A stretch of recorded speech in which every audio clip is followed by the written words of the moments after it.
Alright, y'all. It's a late one. I just got off work not too long ago. You already know, ZZ the King. Like and subscribe. Add me on Facebook, TikTok, Snapchat, all the social media sites to stay in tune with what I'm in. We locked in, we locked in. Now today is a special one. You've seen the thumbnail, you know what this finna be. I always mention some of the scariest movies I ever saw. Even though y'all know I love scary movies and horror movies and the zombie genre and the slashers.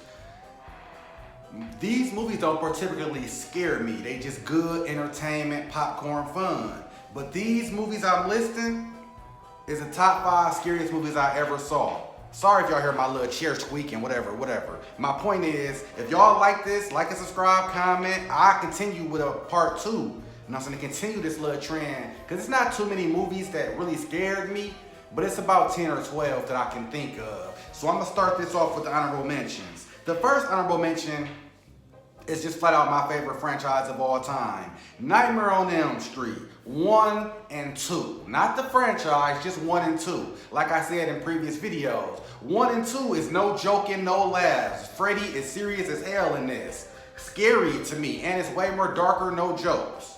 The second movie I got as an honorable mention, this is me personally, and this is not the entire franchise also, this is just this particular movie, and it's Saw 1. And I put a quotation just so I could put this out. This is the situation of Saw 1. Any horror movie or slasher movie, if you put yourself in a situation, is obviously scary. But Chucky, Jason, Michael Myers, you know what I'm saying, Freddy, those guys are supernatural where it's like not believable enough to even put yourself in it. Where Jigsaw is a real human in a real human life situation like Hannibal or Seven. So Saw 1, you gotta think about it. If you wake up in the bathroom, leg chain, you don't know how you got there. That person could have fucking killed you already. So just putting you in there, he wants something or she wants something from you. So that situation where it's like Dr. Gordon, your wife and daughter gonna die if you don't kill Adam, you ain't got no gun, no throwing knives or shooting stars. It's like that situation is just scary. And that hooked me to the franchise. Now we finna get to the real nitty gritty top 5. And this not, like I said, not finna be a long review. I always say that and then keep rambling and it end up being 20 minutes. So I'm gonna get this out the way quick as possible, because I've been slacking, working too much, and I haven't been really time to do videos. So I gotta do something today and tomorrow. So we're gonna start with number 5. It's The Exorcist. I'm gonna be honest. I already said this. I love slashers, but they never scare me, even as a kid. The Exorcist, Linda Blair, the whole franchise, the Illuminati kind of crazy shit, how all the cast members die mysteriously. This movie is scary as hell. And then they got on AMC every year, it's the horror month. All scary movies that you love and see every year. And I watch Exorcist every time they come on when I'm at work. This movie is a classic, legendary. I need to cover this movie, and I might think about covering it this week. And I got it at number 5, Exorcist. That movie's scary, and it still, you know what I'm saying, to this day, holds up. Smoke break.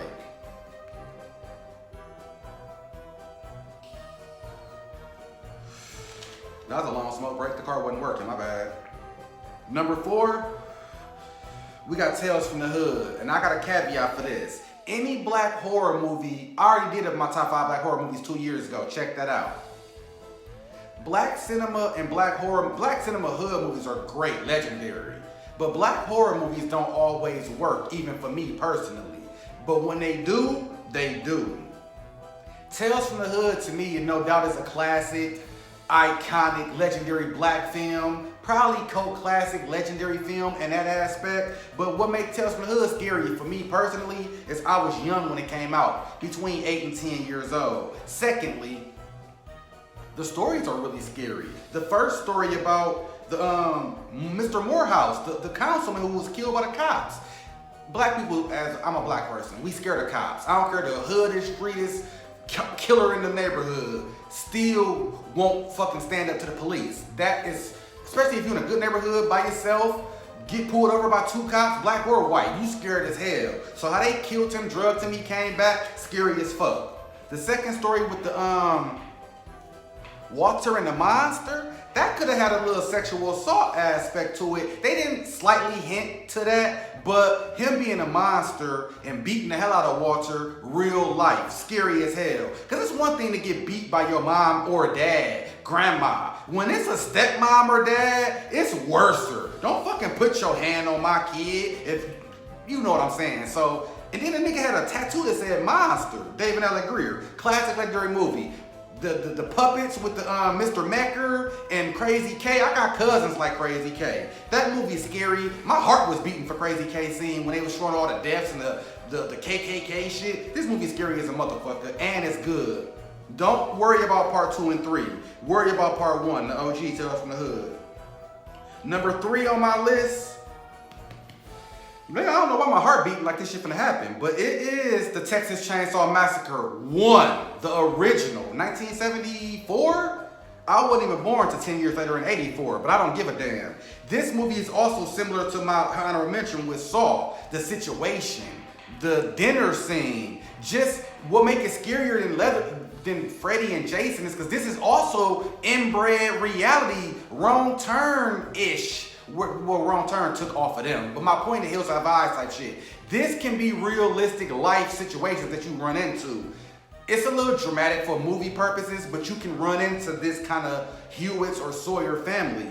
When Leatherface come out and he just smashing people. It's not like Jason and Michael Myers who physically after you. He don't give a damn about you until you come into his house. And then his family control him. This shit scary, period. The franchise and the whole good to me. Y'all know how I feel about Leatherface, but they also fall short of being scary. But 1 is there. Now we coming to number 2 on my list of the scariest movies of all time. In my personal opinion, another smoke break. This motherfucker ain't working right. I think he needs a charge. Anyways. I got another caveat for this. This also a true story, and it came out in 2005. That means I was 21. I wrote this down as facts. I was 21 when this came out. I wasn't 10, 8, 6, no. Exorcism of Emily Rose. I haven't even covered this now that I'm thinking about it. A lot of these movies I gotta cover. The Exorcism of Emily Rose, you might be thinking, you like slashers and body horror and walkers, zombies. Well, how you got 2 paranormal type of movies? That's because realistic horror scare me more. Cause I'm like, a gun and a knife, I got that. That still ain't gonna kill Freddy and Jason. My saving grace is they ain't real.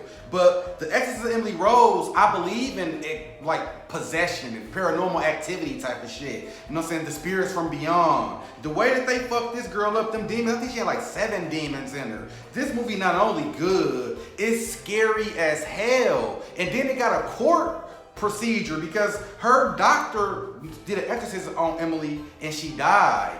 So the priest who did the Exorcist is on trial through the movie, and his lawyer is getting all kind of 333 is the devil's number. I thought it would be 666, but it's no time ever in the day that's gonna be 666. 333, it could be 3:33 a.m., 3:33 p.m. So that made more sense. So I used to watch this at 3:33 at night when I was younger, and I swear to God on my mom, I would be nervous watching this movie. This movie literally to this day is scary to me. And it's hard to scare a nigga like me. But I got that at number 2.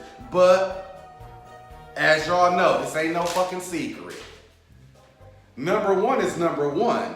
It ain't no drum roll, it ain't no dramatic. It's Candyman, the original, OG, Tony Todd, 1992. Y'all know how I feel about this movie. It's a legendary classic movie. My most favorite horror movie, even over Freddy Krueger as far as scary.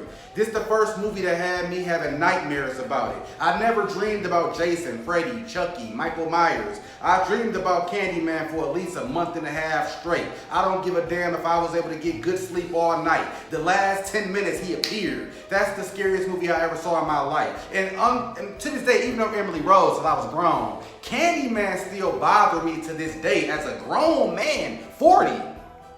Sometime I might turn the light on like, what if Candyman just appeared? I don't think that shit to no other horror villain or icon legend except for him. I think it's more because he black and I'm black, but I'm telling you, Candyman, don't worry about 2 and 3. The remake is good. I told y'all how I feel about 2. 3 trash. But 1, that is the scariest movie I ever seen. It still bothers me to this day. And Tony Todd is the legend of all time to me. I put him up there with Freddy, Leatherfaces, and all those guys. But that was just a quick one for y'all. ZZ the King. Like and subscribe, and I'm out. Your favorite horror channel, Horror Channel.